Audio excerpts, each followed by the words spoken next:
একটি ঘন কুয়াশার মধ্যে হঠাৎই হিংস্র পশুর আক্রমণে আটকে পড়া মানুষের বেঁচে থাকার লড়াই।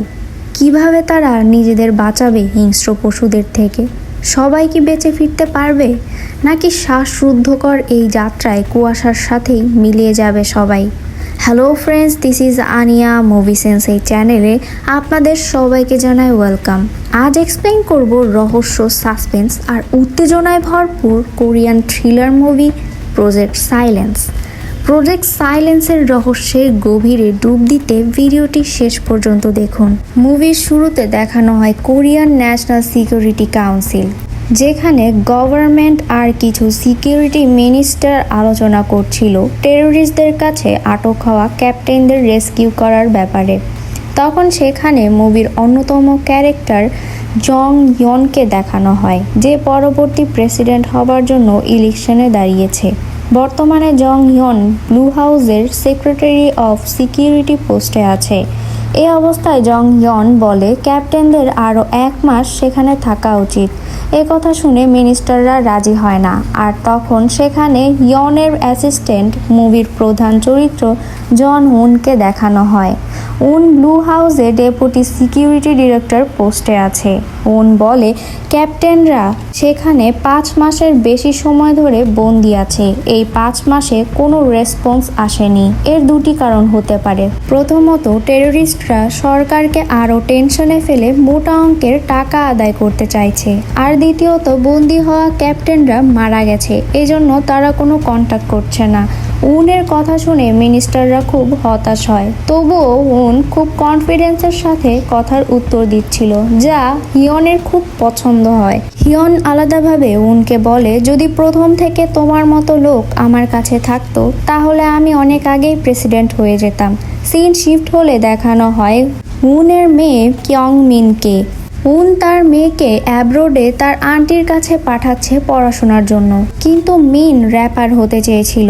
উন মিনের এই ড্রিমে সাপোর্ট দিচ্ছিল না। এর জন্য এক প্রকার জোর করেই অ্যাব্রোড যাওয়ার জন্য রাজি হয় মিন। মিন প্যাকিং করছিল। মিন আর উনের কথা শুনে বোঝা যায় মিনকে পড়ানোর জন্য উন ঘর বিক্রি করতে যাচ্ছে। পরের সিনে দেখা যায় মিনকে এয়ারপোর্টে ছাড়তে যাচ্ছে উন। রেডিওতে সংবাদ প্রচার হচ্ছে আবহাওয়ার পরিবর্তনের জন্য রাস্তায় ঘন কুয়াশা ছেয়ে যেতে পারে, তাই যারা বাইরে আছে তারা যেন সাবধানে তাদের যানবাহন চালায়। তাদের গাড়িটি পেট্রোল পাম্পে দাঁড়ায়। এখানেই দেখানো হয় মুভির আরও একটি ক্যারেক্টার জয়ী, যে পেট্রোল পাম্পে একজন ওয়ার্কার ছিল। ফিউল ভরানো হয়ে গেলে জয়ী ওনের কাছে $64 চায়। ওন জয়ীকে ক্রেডিট কার্ড দিলে জয়ী বলে তাদের কার্ড রিডার খারাপ হয়ে গেছে। কথাটি শুনে জয়ীর ওপর ওনের সন্দেহ হয়। ওন বলে এয়ারপোর্ট থেকে ফিরে আসার পথে সে পাম্পের ওনারকে টাকা দিবে। কথাটা বলে ওন টাকা না দিয়ে সেখান থেকে চলে আসে। এরপর সিন শিফট হয়ে এয়ারপোর্টে আসে, যেখানে ইউরি ও মিরান নামের 2জন মেয়েকে দেখানো হয়। ইউরি একজন গলফ প্লেয়ার। কাল তার টুর্নামেন্ট আছে, কিন্তু মিরানের জন্য তার পাসপোর্ট এক্সপায়ার হয়ে গিয়েছিল। তাদের ইমার্জেন্সি পাসপোর্ট সকালে পাওয়ার কথা। মিরান বলে সে সকালে ফ্লাইট ধরে নিবে। তাদের কথার মাঝেই সেখানে এক বৃদ্ধ বয়সের মহিলা আসে। মিরান ভাবে বৃদ্ধাটি হয়তো ইউরির ফ্যান, কিন্তু বৃদ্ধাটি ইউরিকে তার কাজিন ভাবছিল। তখন সেখানে বৃদ্ধাটির হাজব্যান্ড আসে। বৃদ্ধাটি তার হাজব্যান্ডকে অ্যাভয়েড করছিল, যেন সে তাকে চেনেই না। আসলে বৃদ্ধাটির ভুলে যাওয়ার রোগ ছিল। বৃদ্ধাটির হাজব্যান্ড তাকে জ্যাকেট পরাতে গেলে সে দৌড়ে রোডের দিকে গেলে দ্রুত গতিতে গাড়ি আসতেই ইউরি বৃদ্ধ মহিলাটাকে বাঁচিয়ে নেয়। এরপর মিরান আর ইউরি বাড়িতে ফিরে আসছিল। তখন তারা এয়ারপোর্ট রোডের একটি ব্রিজে এসে দেখে সেখানে অতিমাত্রায় ঘন কুয়াশা ছিল, যার সম্পর্কে রেডিওতে নিউজ হচ্ছিল। কুয়াশা এতই ঘন ছিল যে সামনের কোনো কিছুই দেখা সম্ভব হচ্ছিল না। কিন্তু এরপরেও এক লাইভ স্ট্রিমার পাগলের মতো হাই স্পিডে গাড়ি চালাচ্ছিল। অন্যদিকে ওনও ব্রিজের দিকে এগিয়ে যাচ্ছিল। এরই মধ্যে সেখানে বেশ কয়েকটা মিলিটারির গাড়ি তাদের পাশ কেটে যাচ্ছিল। মিন দেখে একটি গাড়িতে অনেকগুলো কুকুর ছিল। এরপরই দেখা যায় সেই লাইভ স্ট্রিমারের গাড়িটি অ্যাক্সিডেন্ট হতে হতে বেঁচে যায়, কিন্তু কয়েক সেকেন্ড পরেই অন্য একটি গাড়ি এসে তার গাড়ির সাথে ধাক্কা খায়। এরপর এক এক করে আরো কয়েকটি গাড়ি ধাক্কা খেয়ে রোড ব্লক হয়ে যায়। সবাই আরো বেশি প্যানিক হয়ে পড়ে যখন সেখানে একটি বড় ট্যাঙ্কের গাড়ি উল্টে পড়ে যায়, যা আরো বড় ধরনের রোড ব্লকের সৃষ্টি করে। জয়ীকে দেখা যায় তার মালিক তাকে বকাঝকা করছে $64 না নেওয়ার জন্য। তখন জয়ী রেডিওতে ব্রিজের খবর শুনে ব্রিজে যাওয়ার ডিসিশন নেয়। জয়ী তার পোষা কুকুর যদিকে নিয়ে ব্রিজের দিকে রওনা হয়। সেখানে গিয়ে সে ওনের থেকে টাকা নিয়ে আসবে, কিন্তু অন্যদিকে ওনদের গাড়ির সামনে একটি গাড়ি উল্টে যায়। ওন গাড়িটি অ্যাভয়েড করে পাশ কেটে যাচ্ছিলই এমন সময় সামনে থেকে একটি গাড়ির চাকা এসে তাদের গাড়ির সাথে ধাক্কা খায়। মিলিটারিদের গাড়িটিও ধাক্কা খেয়ে থেমে যায়। এই সব কিছুর খবর ওন হিয়নকে দিচ্ছিল। মিন ওনকে তাদের সামনে উল্টে যাওয়া গাড়িতে থাকা লোকদের সাহায্য করতে বলে। ততক্ষণে দুইজন সোলজার লোকটিকে গাড়ি থেকে বের করে আনে। লোকটি খুব চিন্তিত হয়ে সোলজারদেরকে বলে গাড়িটি চেক করতে, যেখানে কুকুরগুলো আটকানো ছিল। লোকটি একজন ডক্টর, যার নাম ছিল ডক্টর ইয়াং। ডক্টর ইয়াংকে খুবই ভীত দেখা যাচ্ছিল। সোলজার গাড়ি চেক করতে গিয়ে দেখে ভেতরে থাকা সব কুকুরগুলো পালিয়ে গেছে। এই নিউজ তারা হেডকোয়ার্টারে পাঠিয়ে দিয়ে নেটওয়ার্ক জ্যামার লাগিয়ে দেয়। আসলে গাড়িতে আটকে রাখা কুকুরগুলো কোনো সাধারণ কুকুর ছিল না। গাড়ির ভেতরে অলরেডি একজন সোলজারকে কুকুরগুলো মেরে ফেলেছিল। অর্থাৎ কুকুরগুলো স্বাভাবিকের তুলনায় খুব বেশি হিংস্র ছিল। ওন ডক্টর ইয়াংকে তার গাড়িতে বসতে বলে। তখনই ওন নোটিস করে মিন গাড়িতে নেই। মিনকে দেখানো হয় যে একটি কুকুর দেখতে পায়। কুকুরটি নিজেই নিজের মাথায় আঘাত করছিল। কুকুরটির গায়ে E9 একটি ট্যাগ লাগানো ছিল। মিন কুকুরটিকে বিস্কিট দিতে গেলে ওন এসে থামায়। ওন বলে কুকুরটি ডেঞ্জারাস হতে পারে। এরপর কুকুরটি সেখান থেকে চলে যায়। ওন তার গাড়িতে ফিরে এসে সোলজার আর ডক্টর ইয়াং এর কথা শুনতে পারে। ডক্টর ইয়াং তার ল্যাপটপে কিছু একটা করছিল। ওন সোলজারদের জিজ্ঞেস করে তারা কি করছে। তখন সোলজাররা ওনের পরিচয় জানতে চাইলে ওন তার পরিচয় বলে, কিন্তু পরিস্থিতি বেশি খারাপ বলে সোলজাররা ওনকে ধরে গাড়ির সাথে আটকে রাখে। এরপর সোলজাররা সেখান থেকে চলে যায়। ডক্টর ইয়াং তার ল্যাপটপে কাজ করছিল, যেখানে সেই কুকুরগুলোর লোকেশন দেখা যাচ্ছিল। ওন ডক্টর ইয়াংকে এই সিচুয়েশনের কথা জিজ্ঞেস করলে ডক্টর বলে, যতক্ষণ তুমি আমার সাথে আছো সেফ থাকবে, কিন্তু যদি তুমি আমাকে ডিস্টার্ব করো তাহলে সবাই মরবে। এরপর দেখা যায় ডক্টর ইয়াং তার ল্যাপটপের মাধ্যমে সব কুকুরগুলোকে কন্ট্রোল করে একজন সোলজারকে টার্গেট করে, যে সেই কুকুরগুলোর কন্টেনারের সামনে ছিল। তখনই সব কুকুর সেই সোলজারের উপর হামলা করে বসে। সোলজার খুব কষ্ট করে প্রত্যেকটি কুকুরকে কন্টেনারে আবারও আটকে দেয়। কিন্তু ডক্টর ইয়াং খেয়াল করে E9 কুকুরটি কন্ট্রোলে নেই। এই কুকুরটি ফিমেল ছিল। ব্যাপারটি ডক্টর ইয়াংকে চিন্তায় ফেলে দেয়। এরপর সেখানে চপার আসে। অন্যদিকে জয়ীকে দেখানো হয় জয়ী ব্রিজে পৌঁছে গেছে। জয়ীর কুকুরটি দৌড়ে কন্টেনারের কাছে যায়। জয়ী যদির পিছু নিলে দুইজন সোলজার জয়ীকে ধরে ফেলে। ডক্টর ইয়াং ওনের সাথে কথা বলছিল। ওন ডক্টর ইয়াং এর কাছে এই সব কিছুর ব্যাপারে জিজ্ঞেস করলে ডক্টর ইয়াং বলে সাইলেন্স প্রজেক্ট। ওন কিছুই বুঝতে পারে না। আরো কিছু জিজ্ঞেস করার আগেই ওনকে একজন সোলজার থামিয়ে দেয়। মিন জয়ীর কুকুরটিকে দেখে কোলে নেয়, কিন্তু সোলজার মিনকে থামাতে গেলে ওন তাদের দূরে থাকতে বলে। ডক্টর ইয়াংকে অনেক বেশি চিন্তিত দেখা যায়। সোলজারদের বলে E9কে কন্ট্রোল করা যাচ্ছে না, তারা পরে E9কে নিতে আসবে। এরপর কন্টেনারকে চপারের সাথে অ্যাটাচ করে দেওয়া হয়। অন্যদিকে এক সোলজার একটি চিপ খুঁজে পায়। চিপটি ছিল E9 অর্থাৎ ডক্টর ইয়াং কুকুরগুলোকে চিপের সাহায্যে কন্ট্রোল করছিল, কিন্তু E9 নিজের মাথায় আঘাত করে চিপটি বের করে ফেলেছিল। তাই ডক্টর ইয়াং তাকে কন্ট্রোল করতে পারছিল না।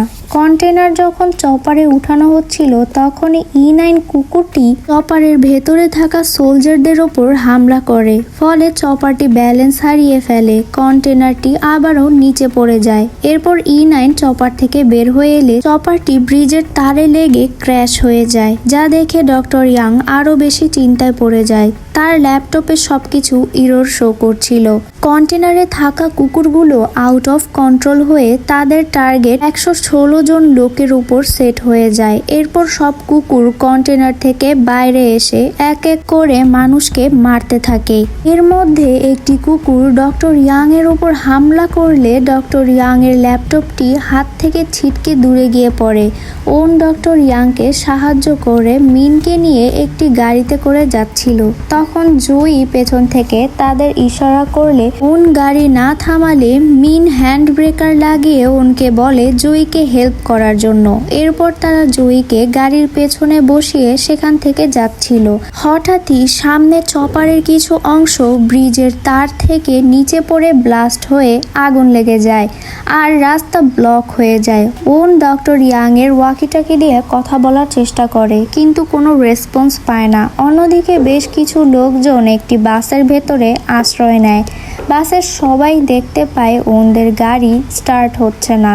ওন ডক্টর ইয়াংকে আবারও এই সব কিছুর ব্যাপারে জিজ্ঞেস করলে ডক্টর ইয়াং বলে সে রেস্কিউ ডগস বানিয়েছিল যা মানুষের ভয়েসে রেসপন্স করত, কিন্তু মিলিটারিরা তাকে জোর করে রিপ্রোগ্রাম করিয়ে হান্টিং ডগস বানিয়েছে যেন শত্রুর ওপর আক্রমণ করতে পারে অ্যাজ এ ওয়েপন হিসেবে। আর এই কাজে ইউএস সহ বাকি ইউরোপ কান্ট্রিও জড়িত ছিল। এর মাঝেই ওয়াকি টকিতে আওয়াজ আসলে ওন ইয়নের সাথে কথা বলে। ইয়নকে সাইলেন্স প্রজেক্টের ব্যাপারে জিজ্ঞেস করে। তখন ইয়ন বলে সে জানে না। ওন হিয়নকে সোয়াট টিমকে পাঠাতে বলে। ইয়ন বলে তাদের সামনে যে ট্রাক আছে সেটাতে পয়জনাস গ্যাস আছে, যে কোনো সময় এক্সপ্লোশন হতে পারে। এটা শুনে তারা মুখে কাপড় বেঁধে বাসের দিকে যায়। এরপর তারা সেই বাসে উঠে পড়ে যেখানে বাকিরা ছিল। এরই মধ্যে চপারটি ব্রিজে এসে পড়ে। একটা বড় ধরনের ব্লাস্ট হয় যার ফলে ব্রিজের একটা অংশ ভাঙতে শুরু করে। বাসের সবাই খুব বেশি প্যানিক হয়ে পড়ে। তাই ওন সবাইকে শান্ত করতে বলে সে সিকিউরিটি ডিপার্টমেন্টের, তাদেরকে খুব তাড়াতাড়ি এখান থেকে রেস্কিউ করা হবে। ওনের কথা শুনে সবাই একটু শান্ত হয়। তবে বাসের সবার প্রশ্ন ছিল এই কুকুরগুলো কেন তাদের উপর এত হিংস্রভাবে আক্রমণ করছে।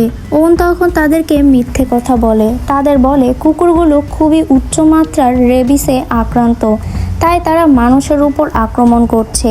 এই রোগটি তাদের ব্রেন পর্যন্ত পৌঁছে গিয়েছে। এখানে জুই জানে ওন মিথ্যে কথা বলছে। জুইকে চুপ করাতে ওন বলে সে যদি চুপ থাকে তাহলে তাকে হেল্পার হিসেবে অ্যাওয়ার্ড দেওয়া হবে। এটা শুনে জুই চুপ হয়ে যায়। সেখানে সোয়াট টিম চলে আসে। ওন তাদেরকে প্রথমে কুকুরগুলোকে মারতে বলে, কিন্তু তারা বলে রাস্তায় তারা কোনো কুকুর দেখেনি, আসলে কুকুরগুলো লুকিয়ে পড়েছিল। এরপর সবাই বাস থেকে নামে সামনের দিকে যেতে থাকে। তখন ডক্টর ইয়াং একটি গাড়িকে টাচ করলে গাড়িটির সেন্সর অন হয়ে যায়। সবাই ডক্টর ইয়াংকে সাবধানে যেতে বলে। তখন দূরে অন্য আরেকটি গাড়ির সেন্সর অন হয়ে যায়। এই সেন্সরটি কুকুরগুলোর জন্য অন হয়েছিল। কুকুরগুলো সোয়াট টিমের এক একজন করে সবাইকে মেরে ফেলে। ওন তার মেয়ে মিনকে খুঁজছিল। তখন দেখে মিনকে একটি কুকুর আক্রমণ করছে। কুকুরটি মিনের বই কামড়ে ধরেছে, কিন্তু মিন বইটি ছাড়তে চাইছিল না, কারণ বইটি তার মায়ের শেষ চিহ্ন ছিল।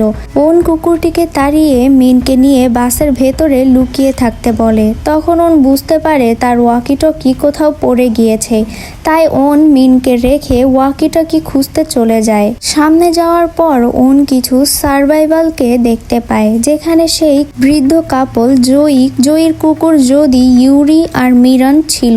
সেখানে জয়ী সবাইকে প্রজেক্ট সাইলেন্সের ব্যাপারে সত্যি কথা জানিয়ে দিয়েছিল। অন্যদিকে বাসের ভেতর মিনের সাথে ডক্টর ইয়াংও ছিল। ডক্টর ইয়াং মিনকে E9 এর ব্যাপারে বলতে থাকে। ডক্টর ইয়াং বলে যতগুলো কুকুর আছে সবগুলো E9 এর ক্লোন, কিন্তু E9কে অনেক বেশি হিংস্র বানানোর জন্য তারা E9 এর সামনে তার পাপিসগুলোকে মেরে ফেলে, যেন E9 অনেক বেশি হিংস্র হতে পারে। সিন শিফট হলে ওনকে দেখানো হয়। ওন সবাইকে নিয়ে সামনে এগিয়ে যায়। সবাই সেফটির জন্য একটি লাঠিতে আগুন জ্বালিয়ে নেয়। ওন হিয়নের সাথে কথা বলে ইয়ন বলে তারা সবাই যেন ব্রিজের কাছে চলে আসে, তাহলে সোয়াট টিম তাদেরকে সেখান থেকে উদ্ধার করতে পারবে আর কুকুরগুলোকে পরে দেখে নেওয়া যাবে। কিন্তু ওন বলে কুকুরগুলো খুব বেশি হিংস্র, তাই স্নাইপারদের পাঠিয়ে মারতে বলে। কিন্তু ইয়ন এমনটা করতে চায় না, কারণ সেখানে প্রেস আর মিডিয়ার লোকেরা আসবে। যদি সবকিছু জানাজানি হয়ে যায় তাহলে তার উপর প্রেসার পড়বে। তখন ওন বলে এখানে যারা আছে সবাই প্রজেক্ট সাইলেন্সের ব্যাপারে জানে, তারা বাসে করে ব্রিজের কাছে যাবে বলে ওয়াকিটকি রেখে দেয়। কিন্তু ইয়ন চিন্তায় পড়ে যায় এসবের জন্য সে যদি প্রেসিডেন্ট হতে না পারে। এরপর কুকুরগুলো ওনদের কাছে এসে আক্রমণ করতে থাকে। জয়ী অ্যালকোহলের সাহায্যে ফ্লেম তৈরি করে কুকুরগুলোকে দূরে রাখছিল। এরপর সবাই কোনো মতে বাসের ভেতরে ঢুকে জয়ী ডক্টর ইয়াংকে মারছিল, কারণ তার জন্য সবাই বাইরে মরতে বসছিল। অন্যদিকে ইয়ন বসে ভাবছিল সে এই সমস্যাকে কিভাবে মিডিয়ার থেকে আড়াল করবে, কারণ ইয়নই সাইলেন্স প্রজেক্টকে অ্যাপ্রুভাল দিয়েছিল। ওনদের সাথে যা হচ্ছে সব কিছুর জন্য দায়ী সেই, তাই ইয়ন এখন চায় না তারা সেখান থেকে বেঁচে ফিরুক আর সব সত্যিটা মিডিয়ার সামনে আসুক। সিন শিফট হলে দেখানো হয় ওন সবাইকে নিয়ে বাসে করে ব্রিজের কাছে গিয়ে পৌঁছেছে, যেখানে সেই কুকুরগুলোও ছিল। তাই রাগে ওন ডক্টর ইয়াংকে ধরে নিয়ে আসে কুকুরদের সেখান থেকে সরিয়ে দিতে, কিন্তু মিন তাদেরকে কুকুরগুলোর জন্য ফাঁদ পাততে বলে।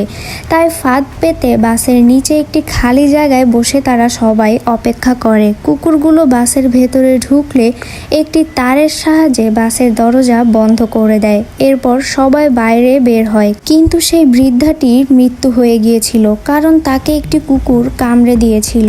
তাই তার হাজবেন্ড তাকে ছেড়ে সেখান থেকে আসতে চায় না। জয়ী ওনকে জোরাজুরি করে বাইরে বের করে আনে। এরপরে সব কুকুরগুলো বাসের নিচে থাকা খালি জায়গাটিতে আক্রমণ করে বসে। বৃদ্ধ লোকটি নিজেকে সবার জন্য স্যাক্রিফাইস করে দরজা বন্ধ করে দেয়। এরপর তারা খেয়াল করে দেখে কেউই তাদেরকে সাহায্য করার জন্য সেখানে আসেনি। ওন হকিটকিতে কথা বলার চেষ্টা করে, কিন্তু অপর প্রান্ত থেকে কেউ কোনো রেসপন্স করছিল না। তখন ডক্টর ইয়াং ওনকে বলে এসব প্ল্যান জং ইয়নের, সে এই প্রজেক্ট অ্যাপ্রুভাল করেছে। এরপর সবাই প্ল্যান করে তারা পয়জনাস গ্যাসের রাস্তা দিয়েই বের হবে জয়ীর ট্রাকে করে, কিন্তু জয়ী ট্রাকের চাবি সেই বাসেই ছিল। তাই তারা আরও একটি প্ল্যান বানায়। ডক্টর ইয়াং তার ল্যাপটপটি খুঁজে বের করে কুকুরগুলোকে কন্ট্রোলে নিয়ে নেয়। ওনকে টার্গেট করে দেয়। ওন সেই কন্টেনারের ভেতরে যায় যেখানে ওই কুকুরগুলোকে নিয়ে আসা হয়েছিল। এখানে মিন ওনের কাছে এসে বলে সে অ্যাব্রোড যেতে চায় না, সে তার কাছেই থাকতে চায়। এরপর সবাই প্ল্যান মতো কাজে লেগে পড়ে। জয়ী বাসের নিচে লুকিয়ে পড়ে। ডক্টর ইয়াং কুকুরদের সম্পূর্ণ টার্গেট ওনের উপর দিয়ে দেয়। ইউরি বাসের কাছে একটার পর একটা বল লাগিয়ে কাঁচ ভাঙছিল। বেশ কয়েকবার করার পর কাঁচ ভেঙে গেলে সব কুকুরগুলো বাইরে এসে কন্টেনারে হামলা করে। সুযোগ বুঝে জয়ী চাবি আনতে বাসের ভেতরে যায়, কিন্তু সেখানে E9 তখনও ছিল, কারণ E9 কারো কন্ট্রোলে ছিল না। E9 জয়ীর পেছনে লেগে যায়। এরপর E9 জয়ীর জায়গায় ডক্টর ইয়াংকে ধরে ফেলে আর তখনই ব্রিজ ভাঙতে শুরু করে। এতে প্রায় সব কুকুরই পানিতে পড়ে যায়। E9 সেখানে যায় একটি কুকুরকে বাঁচাতে, যা E9 এর বেঁচে যাওয়া একটি পাপি ছিল। অন্যদিকে কন্টেনারও নিচে পড়তে যাচ্ছিল, যেখানে ওন এখনো আটকা পড়ে রয়েছে। সবাই জয়ীর ট্রাক নিয়ে এগিয়ে আসে ওনকে সাহায্য করতে, কিন্তু ওন সবাইকে ট্রাক নিয়ে আসতে নিষেধ করে, না হলে সবাই একসাথে নিচে পড়ে যাবে। তখন মিন ট্রাকের ওয়্যার নিয়ে ওনের কাছে যাওয়ার চেষ্টা করে, কিন্তু তাদের মাঝে E9 ছিল।